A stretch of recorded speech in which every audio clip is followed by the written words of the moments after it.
খুব সুন্দরভাবে কলম দিয়ে ফুটিয়ে তুলছেন পবিত্র আল কুরআনের প্রতিটি আয়াত। প্রতিটি টানে যেন মিশে আছে পরম ভক্তি, আর প্রতিটি অক্ষরে লুকিয়ে আছে শত বছরের ইতিহাস। তিনি আলী কাসিম, ইয়েমেনের রাজধানী সানার একজন নিবেদিত প্রাণ ক্যালিগ্রাফার। যান্ত্রিক মুদ্রণের এই যুগেও অত্যন্ত যত্ন আর অসামান্য সূক্ষ্মতায় প্রতিটি পৃষ্ঠা তৈরি করে তিনি বাঁচিয়ে রেখেছেন হাতে কুরআন লেখার শত বর্ষ প্রাচীন এক গৌরবময় ঐতিহ্য। নিজের বাড়ির একটি শান্ত কোণে পৃথিবীর সব কোলাহল থেকে দূরে সানার ঐতিহ্যকে সঙ্গী করে প্রতিদিন কাজে বসেন কাসিম।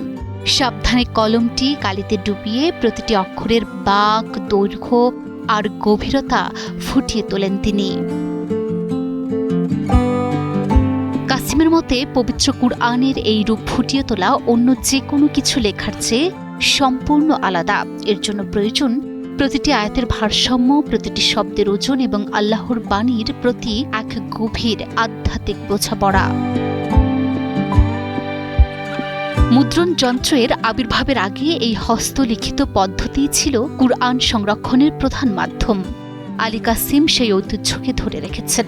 তিনি ব্যবহার করছেন প্রাচীন যুগের মতো বিশেষ প্রক্রিয়াজাত আধুনিক কাগজ, যার এক পিঠে লিখলে অন্য পিঠে কালির বিন্দুমাত্র দাগ পড়ে না। ক্রাঞ্চি রোলের ভিতর চকলেট ক্রিমের filling, all time cream roll, মুখে দিতেই স্পেশাল ইনসাইড।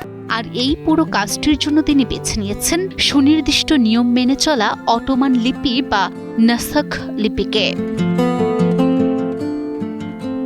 আজকের দিনে বাজারে মুদ্রিত কুরআনের অভাব নেই, তবুও এই হস্তলিখিত কপির শৈল্পিক ও আধ্যাত্মিক মূল্য আকাশচুম্বী।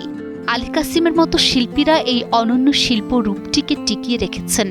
এই ঐতিহ্যবাহী কৌশল তারা পরম মমতায় তুলে দিচ্ছেন নতুন প্রজন্মের হাতে, যাতে শতবর্ষ প্রাচীন এই পবিত্র কারুশিল্প কখনো হারিয়ে না যায়।